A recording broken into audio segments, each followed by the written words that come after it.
Hi, thank you for joining me today. My name is Sarah, if this is the first time you're here, and today we're going to work through pages 10 through 12 in the Surfing the Urge activity book.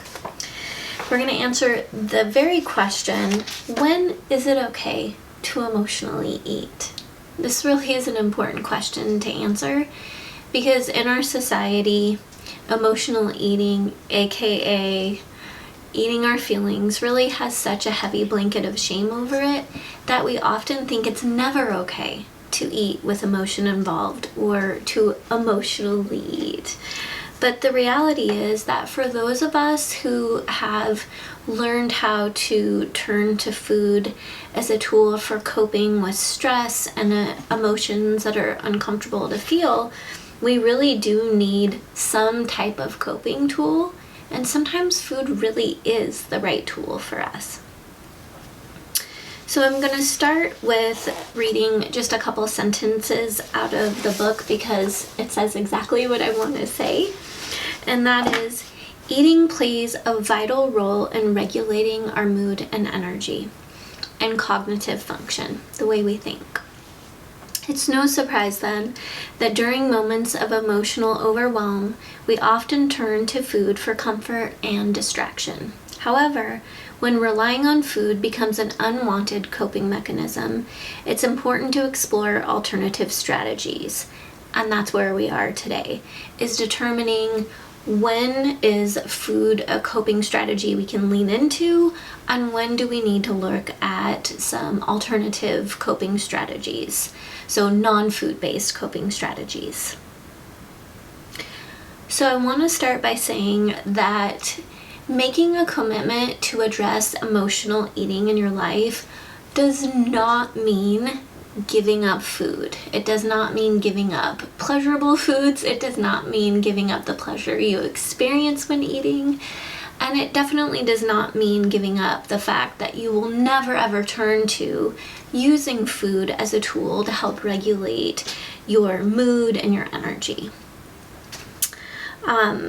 In fact, I would say oftentimes that is at the root of why we oftentimes will shun away from addressing emotional eating, because there's this sort of unspoken, rule or thing going on that says that you will have to or you should give it up, or somehow we can all just eat like little robots and take emotion out of our eating stories. And that is just so not the reality of being human. So it's an important thing to address. I want to address that fear head on and let you know that in no way do I think that you need to give up food in order to address your relationship with food and any emotional eating issues if food has become an unwanted coping tool for you.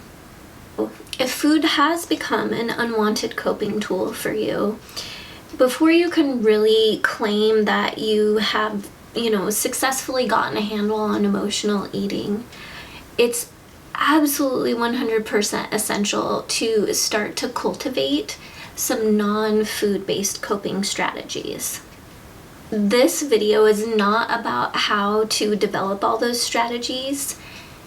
In the next video, we will dive into that topic, but for now, what we're going to be doing is assessing our stress level and just when are we at that point where the intensity of the heat is just way too much, and we really do need to lean into food to bring us out of fight or flight into rest and digest, to bring us down and ground us so we don't lean into unhealthy coping strategies or blow up or react intensively in a way that we don't want to.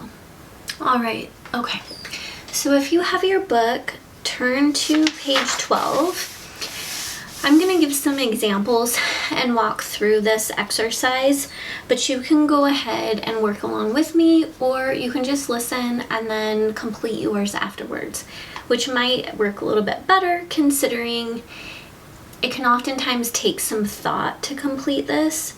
So first off, what we're going to do is we're going to start with evaluating our stress thermometer, if you will. And so one way we can think about this is just how intense is the stress? So we're going to start with a low level stressor of 25%. And so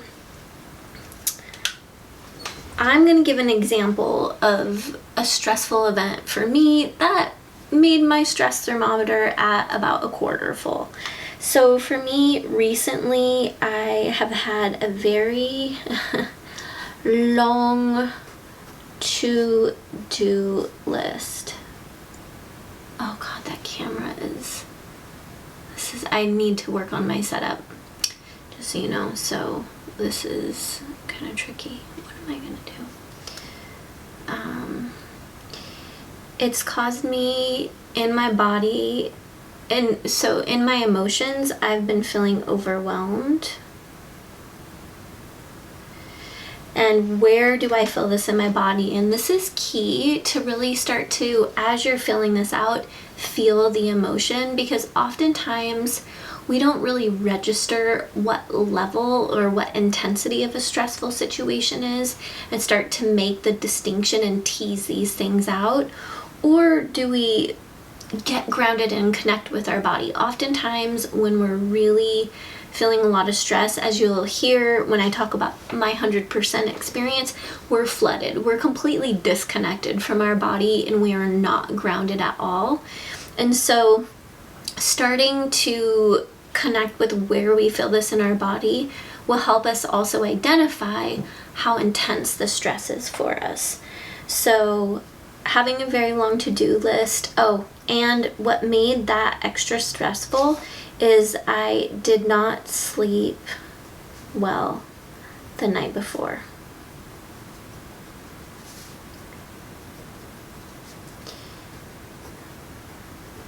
And so I felt overwhelmed emotionally. My eyes were burning. And I was really tired. And anything that I had to do that felt like it took effort, I was begrudgingly doing it. I was very grumpy and very resistant. That is classic Sarah, grumpy and resistance. Why do I have to do this? So I was very annoyed with anything that created any kind of friction, because I wanted it to be easy, because I was just so burnt out.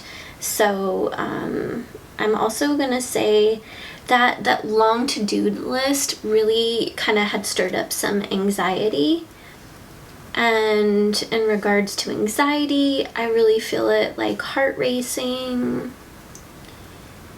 like in sweating, you know, just kind of a warm feel, like you get hot, right? Okay, so that's a 25%er for me. I'm stressed. It's like a baseline stress. I'm definitely not freaking out. It's more or less like I realize what's happening to me and I'm like, oh, this is why it's happening. So we're gonna kind of escalate it. So let's go to a 50%er. This, I totally made a mistake. It was my human error, and it was a pretty big scheduling mistake, and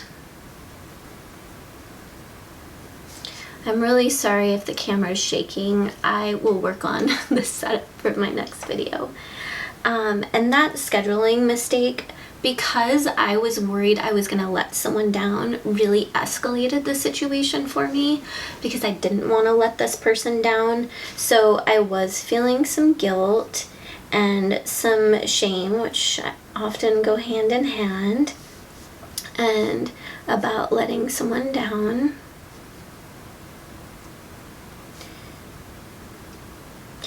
And because the situation kind of happened abruptly, it did cause some like heart racing as I was trying to, as I realized there was a problem, but then as I was trying to resolve it and figure out what to do. So it definitely was like a hot point. I got hot, things escalated quickly, but they simmered down very quickly, because in reality it was a problem that was easily solved. It's just that the emotional charge to it felt a bit more intense to me. Okay, So moving on, upwards and onwards on the scale. So recently I did have someone say something that really hurt my feelings. And the reason it hurt my feelings is because it stirred up a lot of feelings of inadequacy in me. And so I'm just gonna say hurtful comment and inadequacy, which I don't know if that has two ends. I'm not the best speller, please forgive me. Inadequacy, and how I kind of felt that throughout my system emotionally and physically is I felt sad by what they said, but then I felt angry and defensive, right? Because I was feeling angry and kind of charged up, I definitely felt my heart racing. And I felt also overwhelmed by the feelings of inadequacy, like nothing I'm gonna be able to do is good enough or enough. Like I'm not enough, right? That's that inadequacy piece. So we'll just say like not enough. And what I want to say is all of these things at 75% or lower in the past would have been reasons for me to emotionally eat. Now, at this point in my life, I've been working on emotional eating and emotional coping for so long that none of these were reasons for me to emotionally eat, because I have plenty of non-food based coping tools. But for you, if you don't have tools in which to cope with these types of situations, I want you to give yourself permission to eat while you develop those non-food based coping tools. Really evaluate just where you're at in your level of processing. If you're at a 20% and you can cope with those things, but as soon as we get up to 50 or 75, that's it, you're feeling flooded, and we're going to talk about flooding here in a moment, then it's okay to eat something, okay? And at the same time, start to develop some non-food based coping tools. Additionally, what I will say, if there's a lot of little stressors all piling up to push you over the 75% mark from like the tiniest little stressor, then we need to start working on some of the coping tools for just the day-to-day low-level ones. So my 100% event where I was completely emotionally flooded is we had a family tragedy that put our whole family in a state of crisis and fear for our safety. And I was flooded through and through.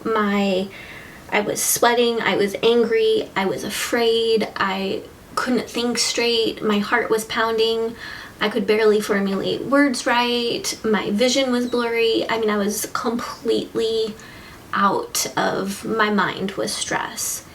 And I identified that I was completely out of my body with stress. I was flooded completely and just couldn't even process myself. And just even talking about it, I can feel the hairs on my arms start to stand up, and I can feel my heart begin to race, and a bit of like a feeling of like there's a frog in your throat. Like I was practically out of breath, that I was so stressed out. So a lot of that really did hinge on the trauma and fear for safety. In that situation, I did emotionally eat. This did happen a while ago, so everything turned out okay. But what I will say is, in that moment, when you identify that it is a time you are going to emotionally eat, it's okay. I want you to accept it. That is all right. You've already planned for this. This is something you're going to do. You're giving yourself permission to do this as part of your strategy of accepting how food interfaces, and yet also knowing that there are other tools, right, at your disposal. So in this situation, I realized that I was completely flooded, and so I grabbed a bag of corn chips and I paced back and forth, eating those chips slowly and crunching, because that crunching just really, it like takes over my brain. I hear it really loud. I'm a very auditory kind of person on a sensory level, and something about that crunching, it just like really grounds me and kind of drowns out my thoughts. So I crunched away on those chips, mindfully, not mindlessly, not talking, not yelling, just crunching, swallowing, helping my nervous system switch from fight or flight into rest and digest. Once I was grounded, I could think and process and choose my reaction versus just react and potentially escalate a situation or make something worse. All right, so I hope that gave you some good guidance in which you can start to fill out your own intensity of the heat thermometer, starting to figure out just when you want to emotionally eat, give yourself some permission and grace, and when you want to challenge that habit and lean into some non-food-based coping tools.